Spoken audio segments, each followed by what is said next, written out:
Morning everyone. ये आपका SST का क्लास है जिसमें आपको हम पिछले वीडियो में बता चुके हैं द गंगेस्टिक बेसिन के बारे में, और ये इस वीडियो में हम आपको बताने जा रहे हैं द ब्रह्मपुत्र बेसिन के बारे में। ये जो है द ब्रह्मपुत्र बेसिन, ये ब्रह्मपुत्र नदी आप लोग नाम सुने होंगे। तो आइए देखते हैं आपके बुक से, पेज नंबर है 23। आप लोग निकाल लीजिए book. The Brahmaputra basin is a narrow stream in the state of Assam. ये ब्रह्मपुत्र नदी जो है वो कहाँ बहती है? असम में बहती है, वो नैरो स्ट्रीम के साथ, मतलब बहुत ही पतली धारा है इसकी। It is surrounded on 3 sides by hill and mountains. ये जो है 3 तरफ से क्या है? हिल और माउंटेन से घिरी हुई है नदी। The Garo hills, the Khasi, Jaintia and the Naga hills are in the south of this basin. इस बेसिन के किनारे, इस बेसिन के आसपास कौन कौन से हिल हैं? तो गारो हिल्स है, नागा हिल्स है और खासी, जैंतिया, ये सब हिल्स हैं इसके आसपास। The Brahmaputra is the chief river of this basin. The Brahmaputra basin पढ़ रहे हैं, इस बेसिन में सबसे प्रमुख जो है नदी वो क्या है? ब्रह्मपुत्र ही है। जैसे आप लोग गंगेस्टिक बेसिन में पढ़े, पिछले वीडियो में आप लोग देखे, गंगेटिक बेसिन में क्या था कि उसमें प्रमुख नदियां, उसका भी चीफ रिवर था गंगा, लेकिन उसके साथ यमुना नदी और बहुत सारी नदियों के नाम थे उसमें, जैसे गोमती, गंडक, कोसी, या साउथ साइड में था चंबल, सोन, बेतवा, ये सब नदी थे। लेकिन ब्रह्मपुत्र नदी जिधर बहती है नॉर्थर्न प्लेन में ही, इसके साथ इसका चीफ रिवर क्या है? तो ब्रह्मपुत्र है।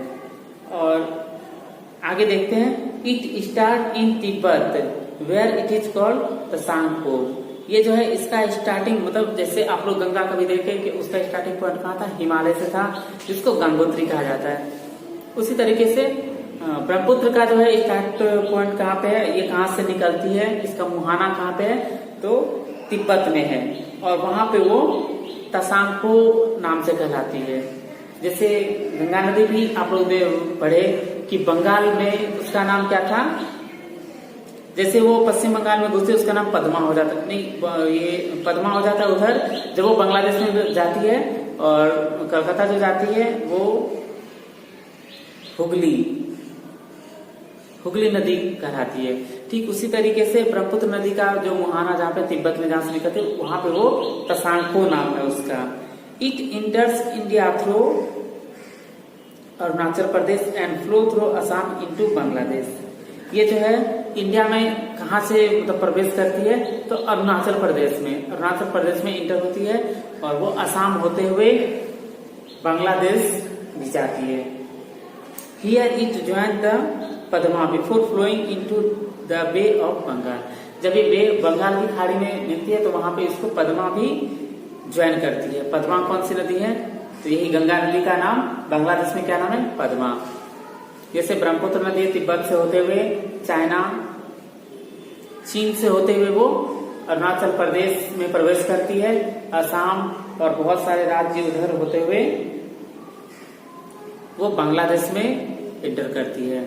बांग्लादेश में आप लोग जानते हैं गंगा नदी भी जो है वो बांग्लादेश में ही बंगाल की खाड़ी में जाती है, तो वहां पे जो है ब्रह्मपुत्र और पद्मा एक साथ ज्वाइन करती है। अब है quite often there are floods which bring a lot of slip and fertile soil is spread over a wide area of land। अक्सर ही वहां पे क्या होता है? बाढ़ आती है। बाढ़ में क्या होता है? तो स्लिप्स एंड फर्टाइल सॉइल जो होता है वहां पे फैल जाता है उस एरिया में। वहां पे जितने भी जमीन है, जैसे आप लोग नॉर्थर्न प्लेन में पढ़ रहे तो कहना कि यहाँ पे मतलब सबसे ज्यादा फर्टाइल जो है कहाँ पे है? तो नॉर्थर्न प्लेन साइड में ही है फर्टाइल एरिया। तो ब्रह्मपुत्र नदी में भी अक्सर ही, जैसे आप लोग सुन अभी भी बाढ़ आई हुई है, तो ये बाढ़ जो है क्या करती है? तो फर्टाइल, मतलब बाढ़ भी जो होता है कहीं ना कहीं खेतों के लिए, किसान के लिए बहुत ही मददगार होते हैं। वैसे तबाही तो बहुत लाती है, लेकिन इससे क्या होता है? कहीं ना कहीं लैंड जो है, जमीन जो है वो फर्टाइल हो जाते हैं। This makes the soil very good for growing crops. इससे क्या होता है? वो जो एरिया होता है, लैंड जो होता है, सॉइल, वहां का मिट्टी, वो क्या होता है? बहुत ही अच्छा हो जाता है फसल उगाने के लिए। Rice, jute and T R the main crops grow here. Assam side में, उधर साइड में ब्रह्मपुत्र बेसिन, ब्रह्मपुत्र के आसपास जितने भी जमीन है, नॉर्थन प्लेन है, वहां पे क्या है तो राइस, जूट मतलब चावल, जूट, चाय पत्ती, ये सब मेन क्रॉप्स है। The main town situated in the Brahmaputra basin are, Brahmaputra नदी के किनारे कौन कौन से मुख्य शहर बसे हुए हैं उनका नाम दिया हुआ है। क्या कौन कौन से हैं तो गुवाहाटी, दिसपुर एंड डिब्रूगढ़, ये सब शहर ब्रह्मपुत्र नदी के किनारे बसे हुए हैं। अब नेक्स्ट है the river Ganga and Brahmaputra together form the biggest delta of the world. अब ये डेल्टा, सबसे बड़ी डेल्टा का निर्माण जो है ब्रह्मपुत्र नदी और गंगा नदी दोनों मिलकर बनाती है। This area is known as the Sundarban delta. इस डेल्टा को क्या बोलते हैं, इस डेल्टा का नाम है सुंदरबन डेल्टा। आप लोग सुंदरबन डेल्टा देखिएगा, सुंदरबन डेल्टा बहुत ही अच्छी जगह है। The lower part of this region is marshy and is covered with forest. इसका जो लोअर पार्ट है, इसका रीजन जो कैसा मर्सी है, पूरा कीचड़ होता है वहां पे, और क्या फॉरेस्ट होता है, पूरा जंगल है। The forest is called the Sundarbans because of the Sundari trees growing here. वहां पे सुंदरबन डेल्टा क्यों नाम पड़ा है, क्योंकि उस डेल्टा में जो सुंदरी नाम का प्लांट्स उगता है वहां पे। Importance of the northern plains, northern plains का इम्पोर्टेंस क्या क्या है वो हम आपको बता रहे हैं। As this area is very fertile and produce a large quantity of food grains, the northern plains are thickly populated.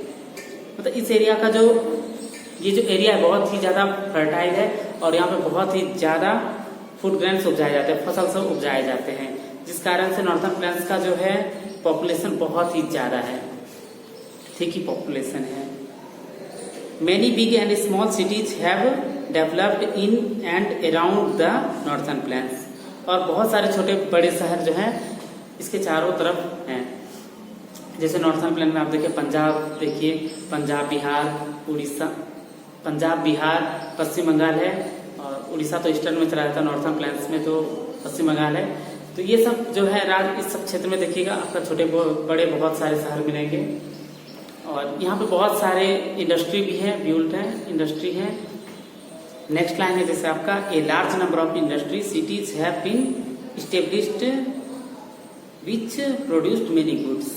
तो यहाँ पे बहुत सारे इंडस्ट्रियल सिटी है जो क्या बहुत सारे सामान को प्रोड्यूस करते हैं, उत्पादन करते हैं। जैसे जूट की भी खेती होती है पश्चिम बंगाल में, तो जूट से बहुत सारे सामान बनते हैं जो पैकिंग में काम आती हैं। उससे बोरी बनती है, आप लोग जानते हैं, जूट का बोरा आप लोग देखे होंगे, जिसमें धान की मतलब धान को पैक किया जाता है, मतलब चावल।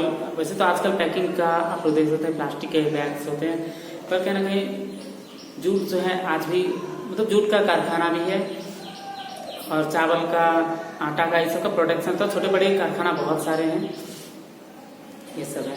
तो ये नॉर्थन प्लेन्स क्यों इतने ज़्यादा फर्टाइल है ये भी आपको बता चुके हैं, क्योंकि यहाँ पे जो है फ्रूट्स आते हैं, फ्रूट्स के साथ क्या होता है यहाँ के मिट्टी सब जो है पूरा उपजाऊ हो जाते हैं। तो आप लोग ये चैप्टर में पढ़े हैं नॉर्थन प्लेन्स के बारे में। अगर कोई और जानकारी चाहिए तो कमेंट बॉक्स में आप कमेंट कर सकते हैं। Thank you.